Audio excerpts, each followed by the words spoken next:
When Nigeria's President Buhari took office last spring, he inherited a military that was underpaid, underfed, and unable to protect the Nigerian people from Boko Haram.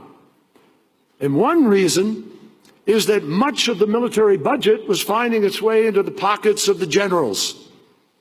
And just this week, we saw reports that more than 50 people in Nigeria, including former government officials, stole $9 billion from the Treasury. I used to be a prosecutor, and I know how hard it is to hold people in positions of public responsibility accountable. But I also know how important it is. The fact is, there is nothing, absolutely nothing more demoralizing, more destructive, more disempowering to any citizen than the belief that the system is rigged against them and that people in positions of power are, to use a diplomatic term of art, crooks who are stealing the future of their own people. And by the way, depositing their ill-gotten gains in ostensibly legitimate financial institutions around the world. Corruption is a social danger because it feeds organized crime.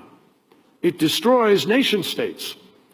It imperils opportunities, particularly for women and girls. It facilitates environmental degradation, contributes to human trafficking, and undermines whole communities. It destroys the future.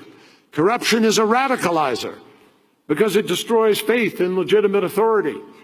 It opens up a vacuum which allows the predators to move in. And no one knows that better than the violent extremist groups who regularly use corruption as a recruitment tool. Corruption is an opportunity destroyer because it discourages honest and accountable investment. It makes businesses more expensive to operate. It drives up the cost of public services for local taxpayers, and it turns a nation's entire budget into a feeding trough for the privileged few. And that is why it is imperative that the business community of the world starts to demand a different standard of behavior, that we deepen the fight against corruption, making it a first-order national security priority.